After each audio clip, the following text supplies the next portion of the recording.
যদি বনি আদমের জন্য একটা বিরাট ছোট বিরাট পাহাড়ের সমান যদি মাল হতো, স্বর্ণ মুদ্রা যত, টাকা পয়সা দুনিয়া যত, হীরা মুক্তা যদি হতো, লাবতাগা ইলাইহি সানিয়া, তাহলে সে দ্বিতীয় আর একটা কমছে চাইতো। অন্য হাদিসে আছে লাউকানা লিআবনি বানি আদমা ওয়াদিয়া মিন যাহাব, স্বর্ণের যদি কি হতো, পাহাড় হতো, তাহলে আরেকটি পাহাড় চাইতো।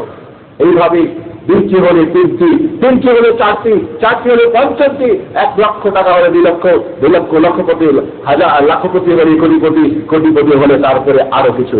এই যে মানুষের আশা, আল্লাহ রাব্বুল আলামিন বলছেন ওয়ালা ইয়ামলাউ যাওফা ইবনে আদম ইল্লা তুরাব। বনি আদমের পেট, বনি আদমের মুখ, বনি আদমের আশা, বনি আদমের এই দুনিয়ার মৌজার একটি জিনিসে ছিন্ন করতে পারে, সেটি হলো তার মাটি। কোথায়? যখন আপনার আজকে তো আপনি ঘর সাজানোর জন্য মাশাআল্লাহ কত সুন্দর সুন্দর সাজানোর তো দেখতে পাচ্ছেন যে ঘরের ভিতরে না বাইরেও কত কত কত প্রকার কারুকার্য শুরু হয়েছে। কিন্তু আপনার সেই 3.5 হাত মাটির ঘরের খবর কি আপনি ভুলে গিয়েছেন? সেই 3.5 হাত মাটির ঘর কি আপনি সাজিয়েছেন? সেখানে কি সুন্দরভাবে ঘরের জন্য বালিশ একটি তৈরি করেছেন? সেখানের জন্য বিছানা একটি তৈরি করেছেন? সেখানে এয়ার কন্ডিশন সেট করার জন্য কিছু কাজ করেছেন? যে অন্ধকারে আপনার কেউ সাথী থাকবে না, একমাত্র আপনার সৎ আমল, একমাত্র আপনার ভালো কাজই আপনাকে সেখানে সহযোগিতা করবে। বন্ধুগণ, আজকাল সেই জন্যে আপনার সেই আলহাকুমুত তাকাতুর হাত্তা যুরতুল মাকাবির, শুধু চাই, আরো চাই, আরো চাই। আল্লাহ বলছেন মানুষকে তাকাতুর, বেশি বেশি চাওয়া এতে মানুষকে হালাক করেছে। হাত্তা যুরতুল মাকাবির, কবরে যাওয়া পর্যন্ত শুধু চাই। এই দুনিয়ার স্বাদ ভোগ করতে চাই, মরার আগেও একদম কি করে সর্বশেষ দুনিয়া থেকে যেতে চাই। বন্ধুগণ, দুনিয়া আমাদের, দুনিয়ার সব ভোগ বিলাস আমাদের করতে হবে। দুনিয়া এসে আপনি গ্রহণ করুন, কিন্তু এর মানে এই না যে দুনিয়া আপনাকে আখিরাত থেকে আপনাকে গুলিয়ে রাখবে। এই জন্যে আমাদের আজকে এই দুনিয়ার আল্লাহ রাব্বুল আলামিন এই দুনিয়ার আমাদের সবকিছু আমাদের ভুলিয়ে রেখেছে আখিরাতের কথা। এই জন্য আমরা আখিরাতকে যেন না ভুলে যাই, বরং আখিরাতকে আমরা সবসময়, এর আগে আপনাদের মনে হয় গত এত বলেছিলাম যে একজন মুমিন, একজন কাফের আর একটা পশুর মধ্যে পার্থক্য হলো, একটা পশু শুধু বলে আল্লাহ রসুল। একটা পশুকে, একটা গরু মনে করেন, পেট ভরে তাকে খাওয়াই দেন, পানি পান করাই দেন, ব্যাস সারা ঘুমাবে। চিন্তা করবে সে আগামীকালকে আমার ব্যাংকে কত টাকা আছে, বাইরের পাশে আমার ওইখানে যে টাকা রেখেছি কেউ চুরি করলো নাকি, সকালবেলা আমার কোন ব্যবসার কোন কাজে যেতে হবে, কোন চিন্তা আছে, কিচ্ছু নাই, শুধু খাওয়া আর পান করা। আর কাফেরদের হাম ও আগাম চিন্তা ভাবনা হবে শুধু দুনিয়া, দুনিয়া কামাতে হবে, দুনিয়া অর্জন করতে হবে, আখিরাত বলে তারা কোনো চিন্তা করে না। কিন্তু মুসলমান যারা, মুমিন যারা, তারা করে কি ওই চলে হায়াতুল আখিরাহ, আখিরাতকে তারা অগ্রাধিকার দেয়, আখিরাতকে সবসময় অগ্রাধিকার দেবে। দুনিয়ার যা যতটুকু তার জন্য রয়েছে হালাল উপার্জন কাম করবে, উপার্জন করবে, দুনিয়ার ভোগ বিলাসে কি করবে, ভোগ করবে, কিন্তু এর মানে সে আখিরাতকে নষ্ট করে না, আখিরাতকে সবসময় ঠিক রেখে তারপরে সে কি করবে, সামনের দিকে সে অগ্রসর হবে। বন্ধুগণ, এই দুনিয়াটা হচ্ছে একটা মুসাফিরখানা। মনে করেন আপনি বাজারে গিয়েছেন, বাজারে গিয়ে কি করে মানুষ একবারে যখন যায় আর জীবনে মনে হয় ফিরে আসে না, কি করে বাজারে গিয়ে বাজার যখন শেষ হয়ে যায় আর থাকে না, ঠিক কিনা? বাজার শেষ হবার, বিশেষ করে সৌদি আরবে মনে হয় বেশি যাওয়ার পরে বাজার হলে তাড়াতাড়ি সময়ের মূল্য, ঠিক কিনা? প্রবাসে ফিরে আসে। তা আপনি মনে করেন এই দুনিয়াটা আপনার একটা মুসাফিরখানা, আপনি এখানে সফরে আছেন, সারা জিন্দেগিতে আপনার সফর। যখনই আপনার সফর শেষ হয়ে যাবে তখনই কিন্তু একদিন আপনার সফর শেষ হয়ে গেলে আপনাকে ফিরে যেতে হবে আপনার আখিরাতের জীবনে। এই জন্য যখন আপনার চলে আসবে মালাকুল মাউতের অর্ডার যখন হয়ে যাবে, একটা সেকেন্ড আগেও কিছু হবে না, সেই মুহূর্তে আপনাকে আপনার দম খিচে নিয়ে যাবে। সুবহানাল্লাহ। এই জন্য আল্লাহ রাসূল বলছেন, তুমি এই দুনিয়ার মধ্যে হয়ে যাবে একজন গরিব মানুষের মতো, গরিব মানুষের মতো, যেখানে রাত সেখানেই রাত, যেখানেই যা পেল খেয়ে দে তাই, কোনো আর খবর নেই। গরিব মানুষের হিসাব কি? একজন ফকির সারাদিন বিক্রি এসে খেয়ে দিয়ে ঘুমায়, আর কোনো চিন্তা থাকে না। কে তার বাড়ি পাহারা দেওয়ার চিন্তা করে না, কে তাকে এসে হত্যা করলেও চিন্তা করে না, কে তার জন্য প্রোপাগান্ডা করতেছে তা করে না, তার বিরুদ্ধে কেউ আর কিছু করে না, সারা সুন্দরভাবে ঘুমায়।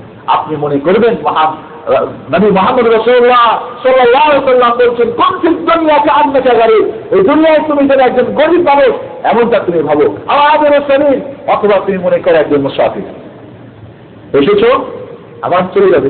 একটা হোটেলে আপনি উঠেন, যখন আপনার কাজ শেষ হয়ে গেল, কন্ট্রাক্ট শেষ হয়ে গেল, এরপরে কি আপনাকে থাকতে দিবে না? এখানে নতুন করে কন্ট্রাক্ট করতে পারেন, কিন্তু যখন আগে আপনার এই দুনিয়ার জিন্দগি শেষ হয়ে যাবে, নতুন কোথাও কন্ট্রাক্ট চলবে না, কোথাও না, আপনাকে সেখানেই যেতে হবে। বন্ধুগণ, আজকে আমরা যেন এই দুনিয়াতে আমরা মুহে পড়ে আছি, নিজের খবর ভুলে গিয়েছি। এর আগে আপনাদের একটা হাদিস শুনেছিলাম যে বান্দা বলে আমার মাল, আমার মাল, আমার মাল, কিন্তু বান্দার প্রকৃত মাল তো কি? যে সে যা খালো, পান করলো, খাইলো, যা ভক্ষণ করলো, যা আপনি খেলেন, যা আপনি পান করলেন, এটাই আপনার মাল। দ্বিতীয় নম্বর মাল যা আপনি পরিধান করলেন, ভালো একটা চশমা, ভালো ঘড়ি, ভালো কাপড় চোপড় করলেন, এর মানে ফখর করার জন্য না, আনন্দ করার জন্য, নিজের তৃপ্তি করার জন্য। আর তৃতীয় মাল হলো কিয়ামতের দিন আপনি যা সঞ্চয় করলেন, আপনার আসল জ্ঞান দেশটাকে আপনি ঠিক রাখলেন, সেখানে আপনার কোনটি আপনার মাল সেটি খবর রাখলেন না। আজকে আমরা অন্যের মাল নেই। রাসূলুল্লাহ সাল্লাল্লাহু আলাইহি ওয়াসাল্লাম জিজ্ঞেস করলেন, আচ্ছা তোমাদের মধ্যে কি এমন কেউ আছে যে নিজের সম্পদ বাদ দিয়ে অন্যের সম্পদকে খুব হেফাজত করে? সাহাবা একরাম বললেন, ইয়া রাসূলুল্লাহ, এমন বোকা ব্যক্তি, এমন মূর্খ, এমন আহমক ব্যক্তি আমাদের মধ্যে কেউ নাই।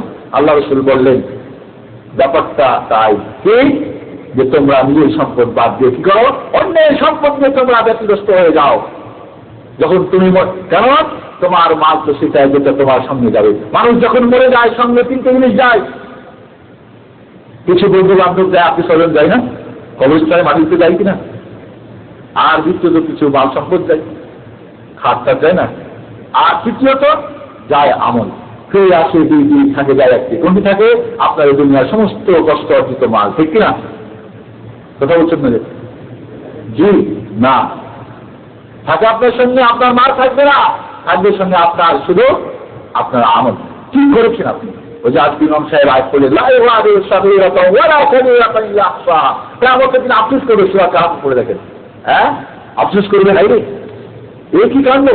ছোট বড় জীবনের অন্ধকারে, গোপনে আর প্রকাশ্যে যা করেছি সব কিছু লিপিবদ্ধ হয়েছে, একটু বিন্দু পরিমাণ কিছু ছোট করে নাই। এই কি টেপ্রিকোটার, যার ঘুম ছিল না, যার কান ছিল না, আর কোনো প্রয়োজন, সব লিখা রয়েছে। আল্লাহু আকবার, আফসোস করবেন, সেই দিন আফসোস করে কোনো কাজ হবে না। বন্ধুগণ, আমাদেরকে আজকে আমরা পার্থিব জীবনকে অগ্রাধিকার দিয়েছি। আল্লাহ রাব্বুল আলামিন বলছেন, উলাইকা আল্লাযীনা ইশতারাউল হায়াতাদ দুনিয়া বিল আখিরাহ ফালা ইউখাফফাফু আনহুল আযাব ওয়ালা হুম ইনসারুন। এরা তো ওরাই যারা পার্থিব জীবনকে কি করেছে, আখিরাতের পরিবর্তে ক্রয় করে নিয়েছে। তাদের কিয়ামতের দিন আযাব এবং গজব হবে, তাদের কেউ সহযোগী থাকবে না। অন্য জায়গায় আল্লাহ বলছেন, কাল্লা বাল তুহিব্বুনাল আখিরাহ ওয়া তাযারুনাল আখিরাহ। হে মানুষ সকল, তোমরা এই দুনিয়াকে তোমরা ভালোবেসেছো, এই দুনিয়া যে দুনিয়া ফানা হয়ে যাবে, এই পার্থিব জীবনের অল্প কয়েকটা দিনকে তোমরা ভালোবেসে নিয়েছো। আখিরাতকে তোমরা ভুলে গেছো, আখিরাতকে তোমরা ছেড়ে দিয়েছো। অন্য আয়াত আল্লাহ বলছেন, ইন্না হাউলা ইউহিব্বুনাল আখিরাহ আখিরাহ ওয়া ইয়ারুনা ওয়ারাআহুম ইয়াওমান সাকিরা। এই পার্থিব জীবনকে তারা অগ্রাধিকার দিয়েছে, আর সেই ভালো দিনের কথা, কঠিন মুসিবতের দিনের কথা, যে দিন কি হবে, আপনার প্রতিটি মানুষ শুধু বলবে ইয়া নাফসি ইয়া নাফসি ইয়া নাফসি। মা আয়েশা রাদিয়াল্লাহু তাআলা আনহা একদিন ক্রন্দন করতেছেন খুব কঠিন ভাবে। রাসূল আকরাম সাল্লাল্লাহু আলাইহি ওয়াসাল্লাম বাড়িতে প্রবেশ করে দেখলেন আয়েশা কাঁদতেছেন। সবচেয়ে আল্লাহ রাসূল বেশি ভালোবাসতেন আয়েশা রাদিয়াল্লাহু আনহাকে। বলেন, হে আয়েশা, তোমার কেন তুমি কাঁদতেছো, কি হয়েছে? কেউ কি তোমার কিছু বলেছে ভালো মন্দ? বললেন, না ইয়া রাসূলুল্লাহ, আমি আখিরাতের কথা স্মরণ করে কাঁদতেছি।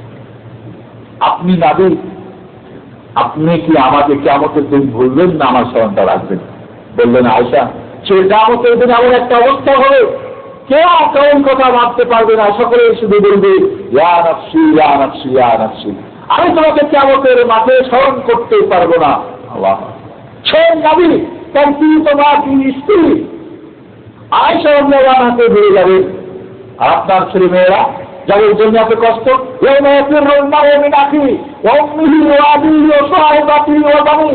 আল্লাহু আকবার। কিয়ামতের দিনের কথা আল্লাহ বলছেন, যেই দিন আপনার ভাই, আপনার মা, আপনার বাবা, আপনার প্রিয়তম স্ত্রী, যার জন্য মাশাআল্লাহ অনেক সময় সবকিছু ছেড়ে দিই, শুধু স্ত্রী হলেই হয়, আর আপনার সন্তানরা সকলের ভেঙে যাবে, একবারও দেখি আপনাকে দিবে না, বলবে আমার কোনো বাবা ছিল না, বলবে আমার কোনো স্বামী ছিল না, বলবে আমার কোনো সন্তান ছিল না, বলবে আমার কোনো ভাই ছিল না।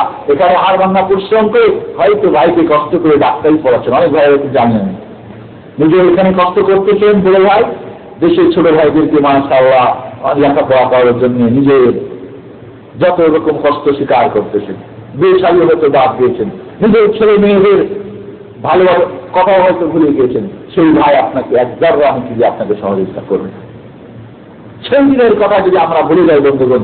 এই জন্য আল্লাহ রাসূল ফাতেমাকে ডেকে বলতেন, তার কলিজার টুকরা মেয়ে ফাতেমাকে বলতেন, ফাতেমা এই দুনিয়ায় যদি তোমার কিছু চাওয়া পাওয়া থাকে আমি বাবা হিসাবে চেয়ে নাও, আমি তোমাকে যথাসম্ভব দেওয়ার চেষ্টা করবো, কিন্তু কিয়ামতের মাঠে আমি সব নবী হয়ে তোমাকে কোনো সহযোগিতা করতে পারবো না।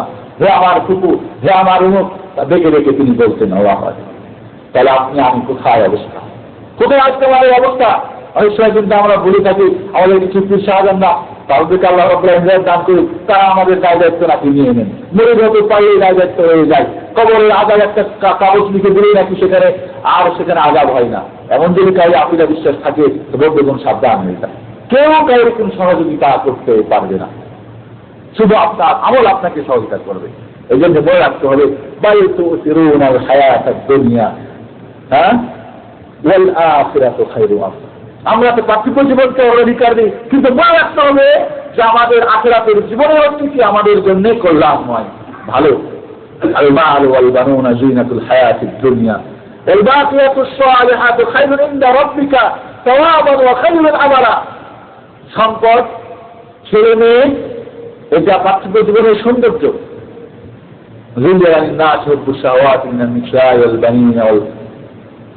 এই দুনিয়ার স্ত্রী, ছেলে মেয়ে, পার্থিব জীবনের সৌন্দর্য আপনাকে ভোগ করতে নিষেধ করেন নাই, কিন্তু মনে রাখতে হবে একটাই কথা, সর্বমূর্তেই যে আপনার আখিরাত যেন আপনি নষ্ট না করেন, আপনার আসল জিন্দগি যেন আপনি নষ্ট না করে দেন, আপনার আসল জ্ঞান দেশটাকে যেন আপনি জীবন রেখে মারা যান, সেই ব্যাংক ব্যালেন্সের খবরটা আপনাকে সর্বোচ্চ আপনাকে নিতে হবে।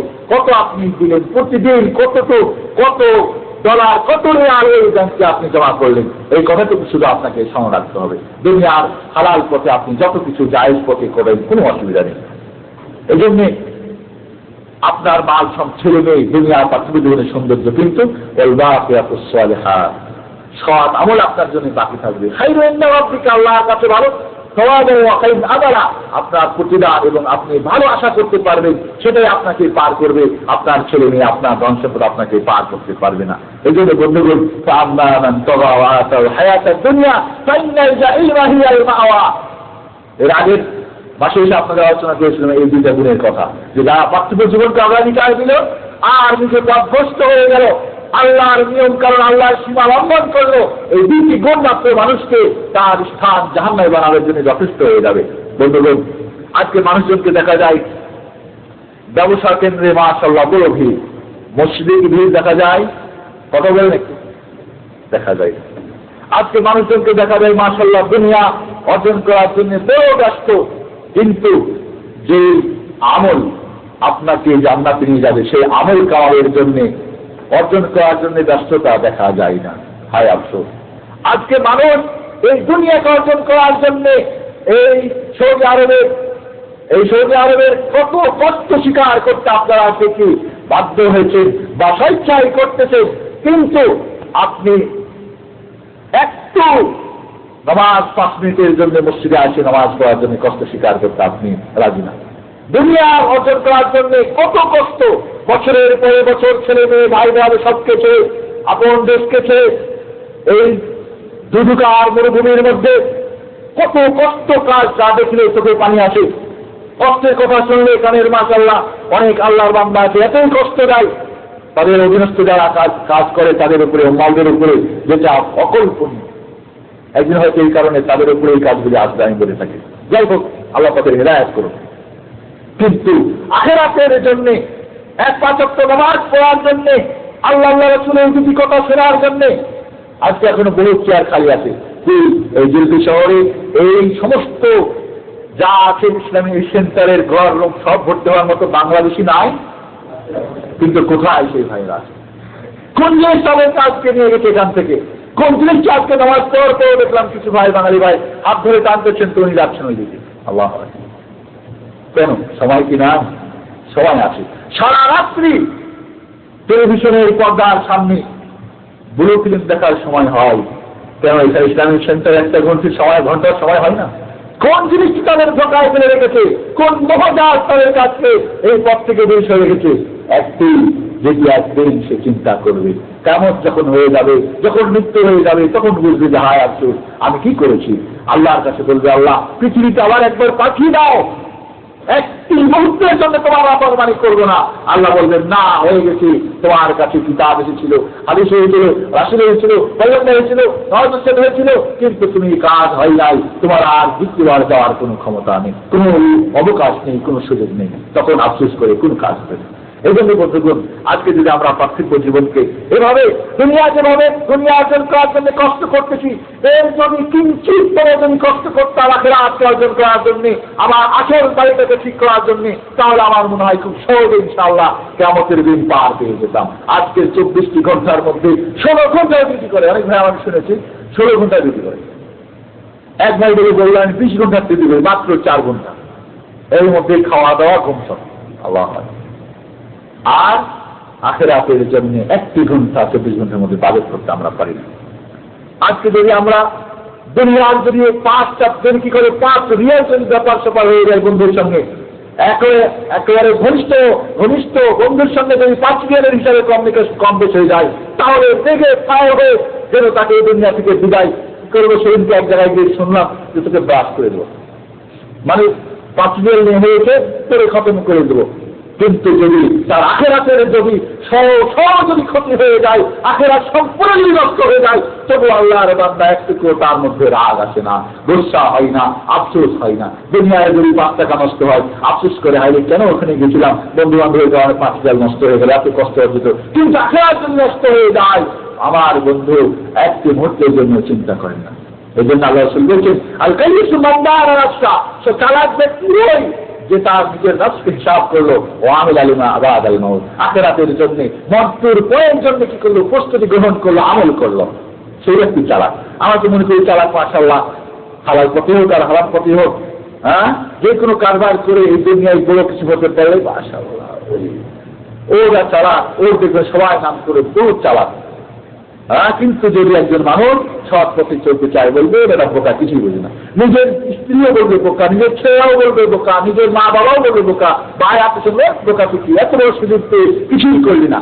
আমার এক চাচা পরিবেশ দরকার ছিলেন, তো কিছুই করতে পারে না। এই জন্য আমি দেখেছি আমার চাচাতো ভাইগুলি এবং বোনগুলি এবং চাচি স্বয়ং সবসময় চাচারই বোকা ভাবত। আল্লাহ হয়, কিন্তু সেই ব্যক্তিকে আসলে বোকা, নির্বোধ। আল্লাহর নবীর ভাষায় আল কাইয়িস বলা হয় যে মানে যার উপরে কোনো চালাক হতে পারে না। আদি শব্দ কাইয়িস বলা হয় যে যার চাইতে বিবেক বুদ্ধিমান ব্যক্তি আর কেউ হতে পারে না। আল্লাহ, আপনাদের বিবেকের কাছে একটু প্রশ্ন করতে চাই, আপনারা কি বিবেকবানদের দলের অন্তর্ভুক্ত না বিবেকহীনদের দলের অন্তর্ভুক্ত হতে চান? আপনি নিজেকে জিজ্ঞেস করুন। আসুন বন্ধুগণ, সময় সংক্ষিপ্ত, তারপরও আজকে আমরা যদি মনে রাখি যে আমার এই দুনিয়া ক্ষণস্থায়ী দুনিয়া, আমার এই দুনিয়া আমার এখানে অল্প দিনের জন্য আমি এসেছি, এখান থেকে আপনাকে চলে যেতে হবে, মনে রাখতে হবে। আপনাদের একটা ঘটনা শোনাই। আমার বাড়িতে একটা কাজের মেয়ে কাজ করত, বয়স 10-12 হবে। কোন সময় সে নিজের বাড়িতে যেতে চাইত, ওর মা এসে, ওর বাবা এসে, ওর সবাই এসে, আমরা ছুটিতে খোলা আমি থাকতাম, তখন ছুটিতে আসবো তো আমার সঙ্গে বাড়ি আমার বিরাজ করে আসবে, এবং যদি কোনো সময় তো জোর করে নিয়ে কান্না ভেঙে পড়ে। কারণ কি বলতে পারেন? একটি কারণ যে তার আপন বাড়ির চাইতে যে বাড়িতে সে কাজ করে, সারাদিন কষ্ট করে, বাড়িতে গিয়ে তো কাজ করতে হবে না। যেখানে মার ভালোবাসা নেই, বাবার ভালোবাসা নেই, আত্মীয় স্বজন নেই, বন্ধু বান্ধব নেই, ভাই বেড়াজন নেই, একা এসে আমার এখানে অনেক দূরে বাড়ি ছেড়ে এসে, কিন্তু এখানে শুধু পেয়েছে সে পেটের খাওয়া, পেয়েছে হয়তো আমাদের যতটুকু আমরা সম্ভব ভালোবাসা, এখানে পেয়েছে কাপড় চোপড়, এখানে ভালো ফ্যানের নিচে কারেন্টের মধ্যে ভালো পরিবেশে। আপনাদের বোঝাতে চাচ্ছে এই ঘটনাটা দ্বারা এই, যদি আপনার আপন বাড়ি যদি ভালো না করতে পারেন, তাহলে পরের বাড়ি ভালো হলে সেখানেই মানুষ কিন্তু থাকতেই ভালোবাসে, ঠিক কিনা বন্ধুগণ? যদি আপনার এই দুনিয়ার বাড়িতে, যদি আপনি আখিরাতের বাড়িতে যদি আপনি তৈরি না করতে পারেন, তাহলে সেখানে যাওয়ার জন্য কিন্তু কখনই আপনি প্রস্তুত থাকবেন না। এই জন্য যারা মুমিন, যারা মুসলিম, তারা তার আসল বাড়িতে ভালো করে তৈরি করে এবং যেগুলো মুহূর্তে সেই বাড়িতে যাওয়ার জন্য আশা আকাঙ্ক্ষা নিয়ে বসে থাকে, আল্লাহ আমাকে সেখানে তুমি তাড়াতাড়ি নিয়ে যাও। এই জন্য যখন মুমিন ব্যক্তি মারা যায়, বলে হে আমার আত্মীয়স্বজনরা কেন দেরি করতেছো, তাড়াতাড়ি আমার বাড়িতে আমাকে পৌঁছে দাও, আমার সুখ শান্তির জায়গায় পৌঁছে দাও। আজকে তোমরা বলতেছি, আর যে বক্তার যে খারাপ, সে বলে আমাকে তোমরা নিয়ে যেও না, এই আমার খারাপ বাড়িতে আমাকে পৌঁছে দিও না, কেবল আমাকে পৌঁছে না, সেখানে দুঃখ আছে, কষ্ট আছে, আমি এখানেই পেয়ে পাচ্ছি, খবরদার তোমরা আমাকে এখানে কিছু করো, আমাকে দেরি করো, আমাকে নিয়ে যেও না। কিন্তু নেককার ব্যক্তি যেহেতু তার আসল বাড়িকে সুন্দর করে মেরামত করেছে, এয়ার কন্ডিশন সেট করে রেখেছে, সেখানে স্বর্ণ মুদ্রা দিয়ে তৈরি করেছে, সেখানে সুখ শান্তির কথা সে জানে, সে কিন্তু বলে বলে আমাকে সেখানে তাড়াতাড়ি উপস্থিত করে দাও। আল্লাহ এই জন্য বন্ধুগণ, যদি আপনার আসল বাড়ি আপনি তৈরি করেন ভালো করে, আপনার যদি বাংলাদেশের বাড়িতে যদি সুন্দর হয়ে যায়, সৈরারের বাড়ি ছেড়ে আপনি অবশ্যই যাওয়ার জন্য চেষ্টা করবেন, কিন্তু বাড়ি যদি তৈরি না করতে পারেন সারাদিন কষ্টই করবেন। এই জন্য আসুন বাড়ি থেকে একটু তৈরি করি ভালো করে, সেখানে যাওয়ার জন্য আপনার কোনো ভয়ভীতি থাকবে না, সেখানে আর কোনো কষ্ট জন্তু ব্যাপার হবে না। এই জন্য আপনাকে মনে রাখতে হবে, এই পৃথিবীতে যত গরিব এই দুনিয়া ছেড়েছে, যত বড় কারণের শুধু ভান্ডারে আপনার কি বলে স্টোর রুমের চাবির বোগা 10টা উট বইত। হ্যাঁ, আল্লাহ রাব্বুল আলামিন সেই ঘটনা সূরা কাসাসের মধ্যে নিয়েছে, যখন কারণকে তার আত্মীয়স্বজন বললো, কারণ তুমি এরকমভাবে ফকর করো না, আল্লাহ রাব্বুল আলামিন তোমার সঙ্গে ভালো ব্যবহার করেছে, আল্লাহর সঙ্গে তুমি ভালো ব্যবহার করো। হ্যাঁ, তুমি দুনিয়ার কথা ভুলে যেও না, কিন্তু আল্লাহর সঙ্গে ভালো ব্যবহার করো। এইটা আল্লাহ তোমাকে দান করেছে। কারণ কি বললো? ইন্নামা উতীতুহু আলা ইলমিন ইনদি, আমার চিন্তা ভাবনা, আমার লেখাপড়া, বিজনেস নিয়ে সারা জিন্দেগি লেখাপড়া করলাম, আর বিজনেস করে এত টাকা পয়সা আমি কামাইছি, অর্জন করেছি, এটা কে কোথায় আল্লাহ আবার দিল, এটা আমি বিশ্বাস করি না। মহান রব্বুল আলামিন কি করলো? কারণকে এবং তার সম্পদ সবকিছুকে মাটির নিচে ধ্বংস করে দিল। সুবহানাল্লাহ। সকালবেলা যারা আগে আপনি বলতো এর যদি কারণের মতো আমরা হতাম, সকালবেলা যখন দেখলো কারণের দুরবস্থা, তার সমস্ত সম্পদ আর কোথাও কিচ্ছু নেই, সব ধ্বংস হয়ে গেল। সকলে এবার বলে আল্লাহ খুব ভালো করেছো, আল্লাহ আমাদের সম্পদ না দিয়ে, মাল না দিয়ে কারণের মতো ধ্বংস হতে আমরা চাই না, তুমি যাই দিয়েছো তাই আমরা শুকর করি, তারই রূপে শুকরিয়া করি, তোমার প্রশংসা করি, আল্লাহ কারণের মতো আমরা হতে চাই না। আল্লাহ আল্লাহ রাব্বুল আলামিন যাকে চান তাকে রিজিক দান করেন, আর যাকে না চান তার রিজিক টেনে ধরেন। আপনি মনে রাখবেন, ইন্নামা আমওয়ালুকুম আওলাদুকুম ফিতনা, আপনার সম্পদ, আপনার ছেলে মেয়ে, আপনার স্ত্রী পরিবার পরিজন আপনার জন্য পরীক্ষায়। দুনিয়ায় আপনি কোন পথে তাদেরকে নিয়ে যাচ্ছেন, ভালো পথে না খারাপ পথে, আল্লাহর পথে না জাহান্নামের পথে, আপনার ভালোর জন্য না অন্যের ভালোর জন্য। আসুন বন্ধুগণ, আমরা এই দুনিয়ায় অল্প দিনের জন্য এসেছি, এই দুনিয়াকে যদি আমরা না ভুলে যাই। একটা ঘটনা শুনে আপনাদেরকে আমি শেষ করব। রাসূলুল্লাহ সাল্লাল্লাহু আলাইহি ওয়াসাল্লামের কাছে সাআলাবা বিন হাফিজ, একজন সাহাবী রাদিয়াল্লাহু আনহু, সাহাবী আল্লাহ রাসূলের কাছে এসে বললেন, ইয়া রাসূলুল্লাহ, আপনি আমার জন্য দোয়া করুন, আমার জন্য, আমি অনেক সম্পদের জন্য আমি মালিক হই। বললেন, দেখো সাআলাবা, তোমার অল্প আছে, এটি শুকরিয়া করো, বেশি হলে হয়তো তুমি আর আল্লাহর হক আদা করতে পারবে না। বললেন, না ইয়া রাসূলুল্লাহ, আমার জন্য আপনি দোয়া করেন। সংক্ষেপে বলছি, বিরাট ঘটনা। যাই হোক, আল্লাহ রাসূল দোয়া করলেন তার বরকতের জন্য। সে একটি ছাগল কিনল, এটাকে লালন পালন করলো। হাদিসে আছে যে যেভাবে কীট বাড়ে, একটা দেখবেন মাকড়সা কতগুলি বাচ্চা যায়, কয়েক লক্ষ নাকি বাচ্চা যায়। একটা পোকা দেখবেন তার কতগুলি পোকা, তো বলছে যে কামা নামাদ্দু, মানে এনমাদ্দু, মানে পোকা পাকড় হয়ে বাড়তে থাকে একটা থেকে অনেকগুলি, এভাবে ছাগলের বাচ্চা ছাগল এইভাবে বাড়তে থাকবে। কি হলো, ছিল শহরের মধ্যে জায়গা হয় না, শহর ছেড়ে চলে গেল দূরে। আগে 5 ওয়াক্ত নামাজ কোথায় পড়তো? নবী মুহাম্মদ রাসূলুল্লাহ সাল্লাল্লাহু আলাইহি ওয়াসাল্লামের সঙ্গে পড়তেন। এবার কি হলো, মাল নিয়ে ব্যস্ত, শুধু আসে জোহর আর আসর, বাকি নামাজের খবর নেই। আরো বেড়ে গেল, আরো দূরে চলে গেল, কারণ এখন অনেক বিরাট এরিয়ার প্রয়োজন, ছাগলের পাল, গরুর পাল, এর পাল, দম্বার পাল, অনেক টাকা পয়সা। কি করলো শেষ পর্যন্ত? জুমার নামাজ শুধু আল্লাহ রাসূলের সঙ্গে এসে পড়ে, বাকি নামাজের আর বাড়িতে পড়ে খবর নেই। শেষ পর্যন্ত কি হলো, আরো মাল বাড়তেই থাকলো, যেহেতু রাসূলের বরকতের দোয়া, ঠিক কিনা? এরপরে কি হলো, জুমার নামাজ বা এরপরে আয়াত নাযিল হয়ে গেল, ও খুয মিন আমওয়ালিহিম সাদাকাতান তুতাহিরুহুম। আল্লাহ রাব্বুল আলামিন বললেন খুয মিন আমওয়ালিহিম সাদাকা। এবার কি হলো, যাকাত ফরজ হয়ে গেল। আল্লাহ রাসূল সাল্লাল্লাহু আলাইহি ওয়াসাল্লাম দুইজন সাহাবীকে পাঠিয়ে দিলেন এবং সাহাবার কাছে এবং সুলাইম গোত্রের একজন ব্যক্তি সুলাইমের কাছে, যে যাও তাদের দুজনের কাছ থেকে এবং একটা কিতাব, মানে আল্লাহ রাসূল একটা ফরমান লিখে পাঠিয়ে দিলেন, সদকা তোমরা দাও, যাকাত। গেল দুই সাহাবী, যাওয়ার পরে সাহাবার কাছে প্রথম কিন্তু সবচেয়ে বলল, ঠিক কিনা? এখন সাহাবা বলল, দেখে তো কর ধার্য করেছে, বলছেন না আল্লাহ রাব্বুল আলামিন যে যাকাত আল্লাহর হক, মালের হক আলাদা, সেটা কি করলো? জিজিয়া মনে করলো, কর মনে করলো। বলো ঠিক আছে, তোমরা এদিক ওদিক থেকে আবার করে আসো, আমার তখন আমি একটু হিসাব নিকাশ করে দেখি। যাই হলো, অন্যের সব আদা করে ওই সুলাইম ব্যক্তির কাছে, গোত্রের যে ব্যক্তির কাছে, মানে সুলাইমের সেই ব্যক্তি, তার যত সুন্দর সুন্দর ও ছাগল, যত সুন্দর সব ভালো গুলিকে দিয়ে দিল। ওই দুই সাহাবী, আল্লাহ রাসূলের দুই সাহাবী বললেন, এটা কি করছো? এটা তো না যে আমরা ভালো গুলি নেবো, না, আমি ভালোটা দিয়ে আত্মতৃপ্তি পাই, আমি এর মধ্যে শান্তি পাই, আল্লাহ রাব্বুল আলামিনের অর্ডার পালন করে আমার শান্তি পাই। সব শেষে সাহাবার কাছে যখন ফিরে গেলেন, বলে দেখি তোমাদের অর্ডারটা।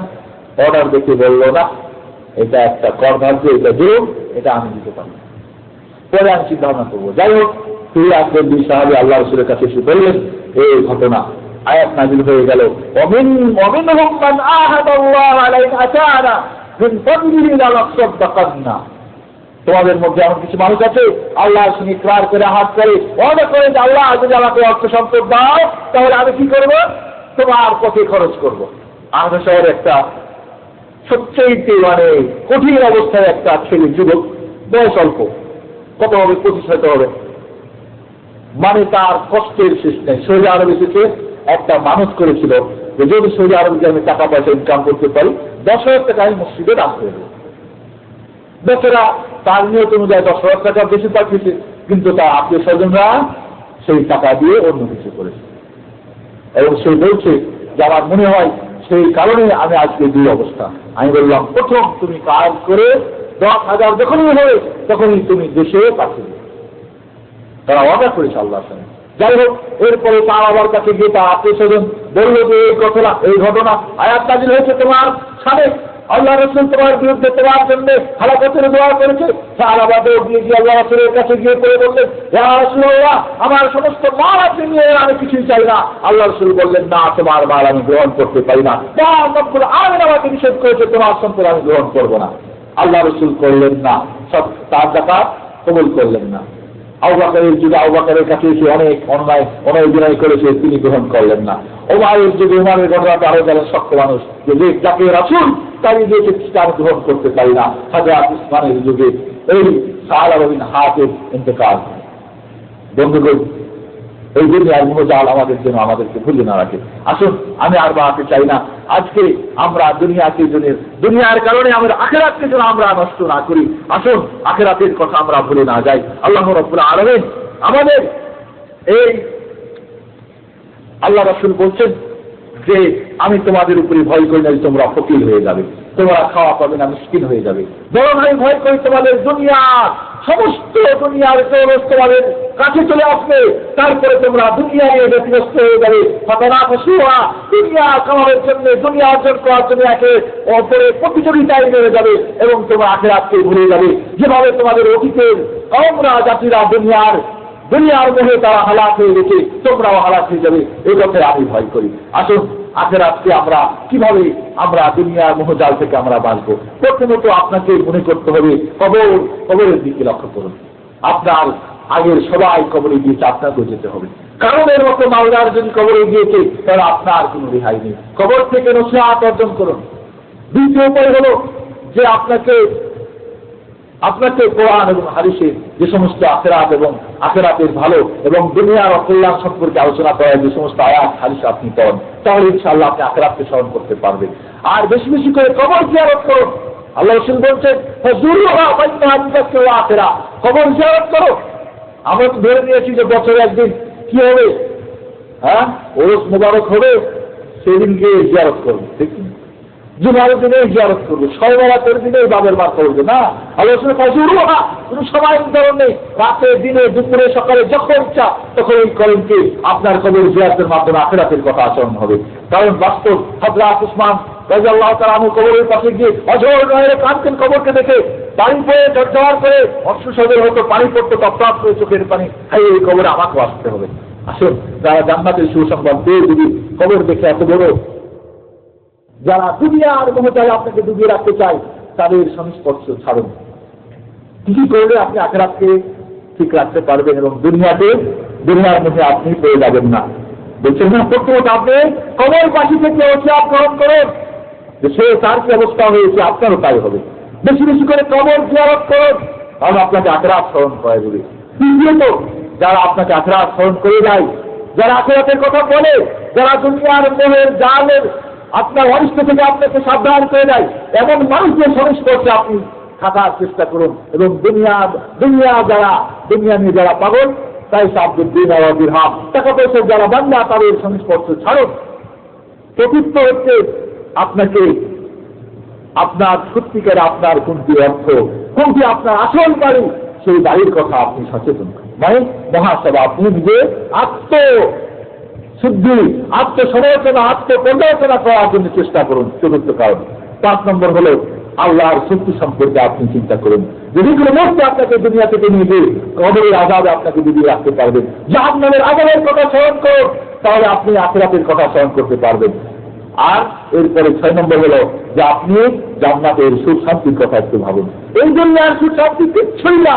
হাদিসে আছে যে এই দুনিয়াটা যদি আল্লাহ রাব্বুল আলামিনের কাছে যদি কোনো মূল্য হতো, একটা পায়ার মশার কি বলে আপনার মাটির যদি জানাশয় পরিমাণ যদি আল্লাহর এই দুনিয়া যদি আল্লাহর কাছে মূল্যবান হতো, তাহলে আল্লাহ রাব্বুল আলামিন কোনো কাফেরকে এক ঢোক পানি তিনি পান করাতেন না। সুবহানাল্লাহ। এই দুনিয়া সাগরে যদি আপনি সূর্য ডুবাইবেন, যে যতটুক পানি উঠবে, এই পানি যতটুক মানে ওই সাগরের পানির মানে আপনার তুলনামূলক যে মূল্য, এতটুকু এই দুনিয়ার মূল্য আল্লাহর কাছে না। এই জন্য আসুন বন্ধুগণ, এই দুনিয়া আজকে আমরা দুনিয়াকে বলে ভুলে যাচ্ছি, কিন্তু দুনিয়া কোথায়, এই দুনিয়ার কতটুক মূল্য আমরা এই জন্য আগেকার মানুষরা দুনিয়াকে জোর করে এই দুনিয়ার মোহজাল থেকে শূন্য হয়ে তারা আখিরাতকে স্মরণ করে কল্যাণকামী হয়েছে। এবং পরকালে আজকে আমরা দুনিয়ার সমস্ত সবকিছুকে মাথায় ঢুকে নিয়ে আমরা ইহলৌকিক অশান্তি, আখিরাতে অশান্তি। অমান আরাদা আন যিকরি ফাইন্না লাহু মাঈশাতান যানকা ওয়া নাহশুরুহু ইয়াওমাল কিয়ামাতি আ'মা। যদি আপনি আল্লাহর ভুলে যান, তাহলে আপনার ইহলৌকিক পরলৌকিক সব জীবনে আপনার কি হবে, অকল্যাণ হয়ে যাবে। আসুন, এই বাসের দ্বারা পরিমাণ যার মূল্য নেই, এই দুনিয়ায় মোহজলে যেন আজকে আমরা ভুলে না যাই আখিরাতের কথা। বন্ধুগণ, আমরা আপন মালের কথা, আপন বাড়ির কথা, নিজের সুখ শান্তির কথা যেন না ভুলে যায়। আল্লাহ রাব্বুল আলামিন অনেক কথাই বলার ছিল, সময় আপনাদেরকে বিরক্ত করতে চাই না। আপনারা সকলে কর্মব্যস্ত মানুষ, এই পরিবেশে এসেছেন, কর্মব্যস্ততার মধ্যেই আল্লাহ রাব্বুল আলামিনকে স্মরণ রাখুন। 5 ওয়াক্ত নামাজ মসজিদে গিয়ে পড়ার চেষ্টা করুন। আপনার আখিরাতকে সুন্দর করুন, আপনার আসল বাড়িটাকে সুন্দর করে এয়ারকন্ডিশন সেট করুন। ইনশাআল্লাহ আমাদের এগুলো কি পারলৌকিক কল্যাণ যেন আমাদের আসে। আল্লাহ রাব্বুল আলামিন আমাদের আখিরাতকে সুন্দর করার জন্য, জান্নাতের পথকে সুন্দর করার জন্য আমাদের সকলকে তৌফিক দান করেন। আকুলু কাওলি হাযা আস্তাগফিরুল্লাহ লি ওয়া লাকুম ওয়া লিসাইরিল মুসলিমিন ফাস্তাগফিরুহু ইন্নাহু গফুরুর রাহিম। আসসালামু আলাইকুম ওয়া রাহমাতুল্লাহি ওয়া বারাকাতুহু। আপনার যাদের প্রশ্ন আছে আপনার পাশে দিন। আমার এক ভাই প্রশ্ন করেছেন, বহু প্রচলিত একটা সিস্টেম আমাদের দেশে আছে জমি বন্ধক রাখা। বিশেষ করে যখন আপনারা বিদেশে আছেন, অনেকেই বন্ধক রেখে আসেন। এমন আমি শুনেছি, জানেন আপনারা কেউ আসেন কিনা খাবি সাগরে, অনেকেই বলেন আর কি বন্ধক বা যেটাকে কি বলে, আমরা অন্য একটা কথাই ওই বন্ধুকের যেটা আপনি আছেন হাদিস কোরআনের দৃষ্টিতে দুইটা জিনিস থেকে শুধু উপকৃত নেওয়া যায়, অন্যগুলি নেওয়া যাবে না। আল্লাহ রাসূল শুধু যদি মারকুব ও মাহলুব, মানে এমন জিনিস, মনে করেন আপনার কাছে একটা গাভী আমি রাখলাম বন্ধু, যে আপনার কাছে 10,000 টাকা নিলাম, এমন গাভীর দুধ হয়, তা আপনি তাকে খাওয়াবেন না, বা না খেয়ে মেরে ফেলবেন? খাওয়াতে হবে। এই যে আপনি খাওয়াবেন, কষ্ট করবেন, তার পরিচর্যা করবেন, জন্য তার দুধটা আপনার জন্য হালাল। মারকুব যদি মনে করেন একটা ঘোড়া আপনার কাছে রাখলাম, ঘোড়াকে আপনাকে খাওয়াতে হবে, ঠিক কিনা?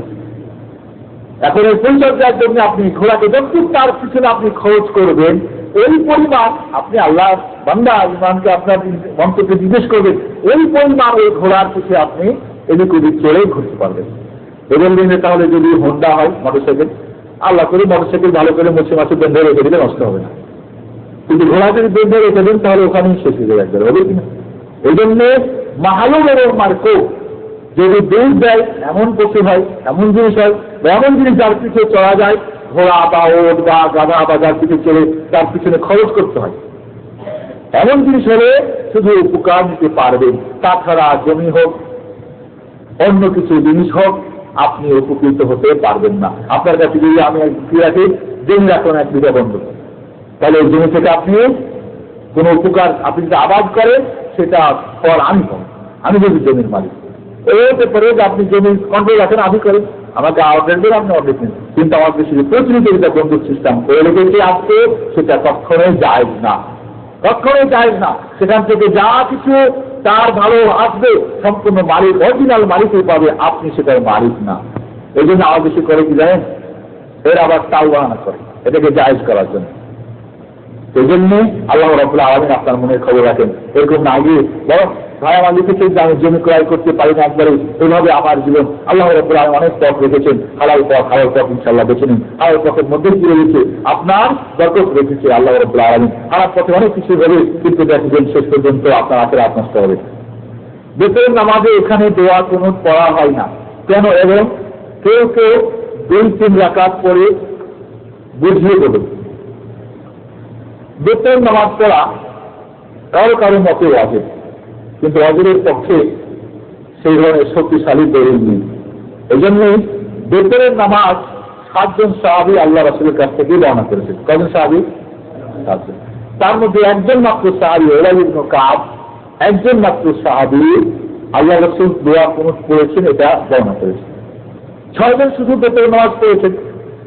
একজন সাহাবী বর্ণনা করতে গিয়ে বলছেন যে আমি রাসূলকে কুনুত পড়তে দেখেছি। কি বোঝা গেল? একটু চিন্তা করেন যে আল্লাহ রাসূল যদি সবসময় কুনুত পড়তেন, তাহলে এই 7 জন সাহাবী বর্ণনা করার সময় বলতেন যে তিনি বেতনের নামাজেরও কুনুত করেছেন, তাহলে বোঝা গেল কোনো সময় তিনি করেছিলেন।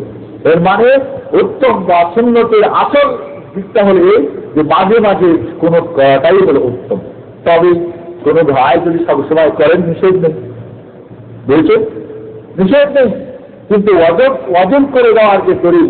এজন্য হানাফি মাযহাবের খুব যোগ্য আলিম হেদায়েত শরীফের যিনি ব্যাখ্যাকার সারা লিখেছেন ইবনুল হুমাম ফাতুল কাদিরে বলছেন যে হানাফি মাযহাবে যে বেতনকে ওয়াজিব করে দেওয়া হয় তার পক্ষে যে দলিল, সেই দলিল ওয়াজিব করার মতো দলিল নয়, বরং সেই দলিল যোগ্য হয়।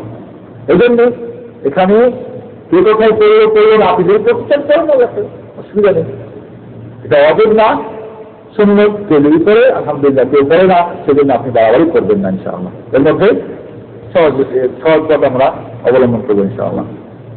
হাফ প্যান্টও টোপ করে নামাজ পড়া যায় আছে কিনা মনে রাখতে হবে যে আপনার নিজের হাঁটু থেকে নিয়ে পুরুষদের যেটা হাঁটু এবং নাভি পর্যন্ত যেটা হলো আসল আওরাত। নামাজের সময় অবশ্যই আপনাকে গায়ে কাপড় দিতে হবে।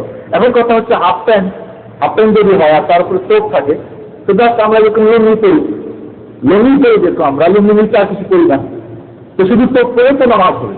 এখন কথা হলো এই যে যদি তার আওরাত জাহির হয়ে যায়, আওরাত বুঝেন তো তার লজ্জাস্থান, তো মানে যে পড়েছে এবং তারপরে টোপ করেছে তারপরে বোঝা যায়, তাহলে তার ঠিক হবে না, তাহলে একটা এখানে কি হবে, যে জন্য পড়া সেটাই যদি বোঝা যায় তাহলে তো আপনারা বুঝতেই পারছেন, আপনারা নিজেই জিজ্ঞেস করুন। এই জন্য যদি সেটা অসুবিধা না হয় নামাজ হবে ইনশাআল্লাহ, অসুবিধা নাই। আবার এই ভাই হাকিকত শরীয়তের আমার প্রশ্ন করেছেন, আমি বলেছিলাম যে এই প্রশ্ন এগুলি বিরাট বিষয়। এখন হাকিকাত আর মারিফাত, বিশেষ করে মহিলা আপনাদের সংক্ষিপ্ত উত্তর দিব যে শরিয়াত, মারিফাত, হাকিকাত, তরিকতের যে ভাগগুলি, এই ভাগগুলি আফজালুল কুরুনের মধ্যেই ছিল না। আল্লাহ রাসূল বলেছেন আফজাল খায়রুল কারনি কারনি সুম্মা আল্লাযীনা ইয়ালুনাহু সুম্মা আল্লাযীনা ইয়ালুনাহু। রাসূলের যুগ, সাহাবায়ে কেরামের যুগ, তাবেঈনদের যুগ সবচেয়ে উত্তম যুগ, ঠিক না? এই 300 শতাব্দী ছিল উত্তম যুগ। এই উত্তম যুগের মধ্যে এই ধরনের ভাগ ছিল না। এই নতুন ভাগ এগুলি আমরা বলি না, যেটাকে আমরা অস্বীকার করছি। অবশ্যই শরীয়তের মধ্যে সবকিছু আছে। মারিফাত মানে জানা, আপনাকে জানতে হবে। হাকিকাত মানে গভীর রহস্য বা আসল তথ্য আপনাকে জানতে হবে। মারিফাত, শরীয়ত মানে শরীয়ত, কোরআন হাদিস দিয়ে শরীয়ত জানতে হবে। কিন্তু এভাবে ভাগ করে নিজস্ব একটা উদ্দেশ্যে যারা ভাগ করে সেই উদ্দেশ্যে কিন্তু বাতিল গ্রুপ যারা, সুফি গ্রুপ যারা, হাকিকাতের গ্রুপ যারা, মারিফাতের গ্রুপ যারা, তারা কিন্তু কি করে কালবে নাকি মারিফাত হয়। এটা হাদিস কোরআনে খোঁজ করে তোমরা পাবে না। তাহলে কি আল্লাহ রাসূলের উপর তোহমাত দেওয়া হবে না? আল্লাহ রাব্বুল আলামিন তার নবীকে পাঠিয়েছিলেন এই দুনিয়ার এবং আখিরাতের ভালো এবং মন্দ সব বর্ণনা করার জন্য। সাহাবী বলছেন যে এমন কোনো ভালো পথ নাই যেটা রাসূল আমাদের বর্ণনা করেন নাই, এমন কোনো অকল্যাণের পথ নাই যেটা রাসূল সাল্লাল্লাহু আলাইহি ওয়াসাল্লাম আমাদেরকে সেটা থেকে সতর্ক করে যান নাই। এমনকি পাখি ছেড়ে আকাশে উড়ে সেটা আমাদের শিখিয়েছেন। এমনকি রাসূল সাল্লাল্লাহু আলাইহি ওয়াসাল্লাম কিভাবে পায়খানা পেশাবে বসতে হয়, বাথরুমে গিয়ে সেটাও শিখিয়েছেন। এখন যদি আমরা বলি যে এগুলি কোরআন হাদিসে নাই, তাহলে কি রাসূল তার শরীয়তের খেয়ানত করে যান না, এটাই প্রমাণ হবে না? বলেন না? এই জন্য যদি ভালো উদ্দেশ্যে এটাকে ভাগ যারা করে আলহামদুলিল্লাহ, কিন্তু নিজস্ব উদ্দেশ্যে আমাদেরকে বলবে আহলে জাহেরেরা হাদিস কোরআন বুঝে না। আমরা যদি হজ মানে কাবা ঘরে গিয়ে ঘোরাঘুরি না, হাজের অর্থ অন্য, নামাজ মানে 5 ওয়াক্ত নামাজে যাওয়া, হাজির হওয়া, নামাজে পড়া না করানোর অর্থ অন্য, ইত্যাদি ইত্যাদি। এ ধরনের যারা শরিয়াত এবং তরিকাত মারিফাত নিয়ে যারা ভ্রান্ত পথে যারা অগ্রসর হয়েছে, তাদের জন্য অর্থগুলি ঠিক না। কিন্তু অরিজিনালি মারিফাত হাইটা তো অবশ্যই শরিয়তের মধ্যে আছে, শরিয়াত আছে, কিন্তু আছে নিজস্ব কিছু বিশেষ উদ্দেশ্যে যারা এগুলিকে তৈরি করেছে। এই নতুন যেগুলি অর্থ যারা নিয়েছে তাদেরকে বলবো ভাই ছেড়ে দিন।